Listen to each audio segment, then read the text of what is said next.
बड़ा नारा लगाते हो ना, ताजदार खत्म नबूवत। इस नारे के बाद आपको पता है हमारी जिम्मेदारी कितनी बढ़ गई। अब वो जो काम बनी इसराइल के नबी करते थे वो इस उम्मत ने करना। और इस तरह की तबलीग नहीं करनी कि इतने पैसे रखो तो फिर मैं आऊँगा, तो फिर बताओ कि पकाओगे क्या, और फिर ये बताओ कि बाहर जीटी रोड पे कितनी गाड़ियाँ लेने आएंगी। ये तबलीग नहीं। नबी करीम की तबलीग तो ये है कि दरवाजे पे जाके दस्तक दे के, मैं अल्लाह के रसूल हूँ, कलमा पढ़ जाओ, फलाह पा जाओगे। मंडियों में जाके, चौकों में जाके, ताइफ के बाजार में, उनके शहर में हुजूर 10 दिन रहे पूरे। हुजूर कहते थे कलमा पढ़ो। यहाँ तो मेरी तरह का मौलवी बच्चे पढ़ाता है ना, वो भी बताता है कि ਜਦੋਂ मैं आया उदो 380 हो गए।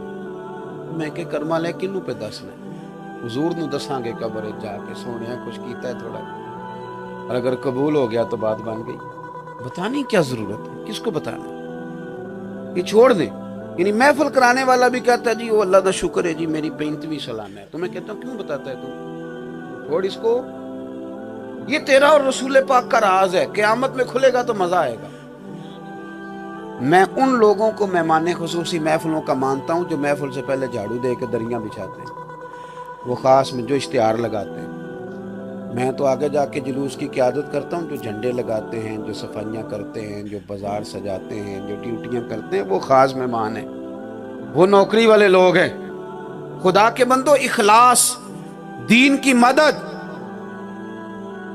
सुबह हम उठे थे, अगर जिस बंदे ने 5:30 बजे आंख खोली थी कि मुझे फजर पढ़नी है, और फिर उस वक्त से लेकर अब तक हम अपने आप से सवाल पूछ सकते हैं ना, हमने दुनिया कितनी कमाई है और दीन के लिए क्या कुछ किया। अपने दाएं बाएं इर्द गिर्द देखो कितने लोग हैं जिन्हें सीधा नाजरा कुरान पाक नहीं पढ़ना। घर उजड़ गए, घरों के घर।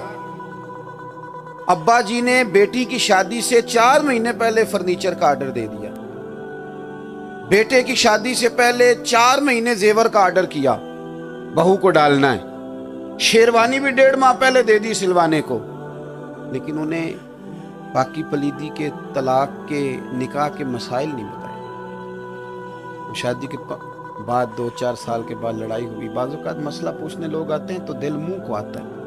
एक दिन 3-4 साल का बच्चा था, मसले का नहीं ना पता, 3 तलाक़ें इकट्ठी देनी नहीं चाहिए, पर दे दें तो हो जाती हैं। किस तरह हो जाती हैं, जिस तरह कबूल नहीं, तीनों इकट्ठे ही हो जाते हैं।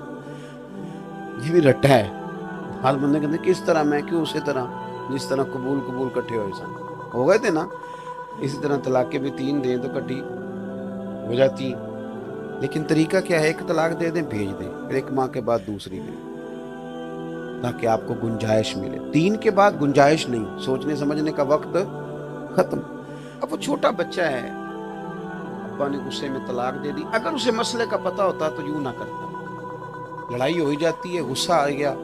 अगर दीन की हम मदद करते, दीन सीखते सिखाते, वो मुझे कहने लगे मसला क्या है। मैंने कहा भी मसला तो यही लिखा है उलमा ने कि तलाक हो गई। तो छोटा बच्चा कहता है पीर साहब अब मेरी अम्मा और अब्बा अलग अलग रहेंगे। उसका चेहरा देख के रोना आता है और गुस्सा आता है माँ बाप पे कि यारो तुमने हर चीज़ इतने महीने पहले दे दी, इसको कोई 1-2 हफ्ते पहले किसी आलिम के पास भी ले जाती, ये घर ना टूटता।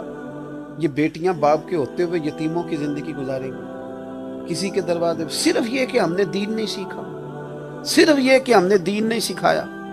ये स्टेज लगते हैं मजहबी, बड़ा खर्च होता है। काश इसी पे हम मसाइल बयान करने शुरू कर दें। हुजूर की सीरत का एक बाब, लेकिन नारों की दुनिया से बाहर आएंगे तो कुछ और होगा। खुदारा असल का सफर करें, दीन की खिदमत करें। हर गांव देहात में स्कूल खुल गए हैं, प्राइवेट खुले हैं कि नहीं? उस हिसाब से मदरसे भी खुलने चाहिए थे कि नहीं? खुले हैं? फिर सवाल ही। और अगर कहीं खुले भी हैं तो उनमें मैनेजमेंट नहीं है, तालीम और ताल्लुम का वो जानदार सिलसिला नहीं है जो होना चाहिए। आपके पास एक बेहतरीन जगह मस्जिद होती है, वो नमाज पढ़ के बंद करने के लिए फजर के बाद क्लास हो, जोर के बाद क्लास हो, कोई पढ़ा रहा हो। मैंने सीख लिया अल्लामा साहब से, अब मैं तर्जमा पढ़ाने बैठ जाऊँ। कोई आदमी तजवीद की बात कर रहा हो, कोई मसाइल की बात कर रहा हो, किसी ने बाहर शरीयत खोली हो, किसी ने फतावा रज़विया खोला हो, कोई मिशकात शरीफ के दुरूस दे रहा हो, कुछ तो हर वक्त करें। اور میرے رسول پاک علیہ السلام نے اتنا پسند کیا کہ جس سے حضور بڑا راضی ہوتے تھے نا. حضرت عبداللہ ابن عباس نے خدمت کی، پانی رکھا وضو کے لیے، حضور راضی ہو گئے. یہ دعا نہیں کی کہ اللہ کروڑوں روپے دے، یہ دعا نہیں کی بادشاہ بنا دے. حضور خوش ہوئے، فرمایا اللہ اسے دین کی سمجھ عطا کر دے. اور اس کا فائدہ کیا ہوا؟ انہیں دین کا شوق لگ گیا. وہ کہتے ہیں میں نے ایک صحابی کے دروازے جا کے حضور کی حدیثیں یاد کی. دروازے آؤ دین کی کچھ مدد کریں، کچھ ہم دین کے ابلاغ میں خدمت کریں.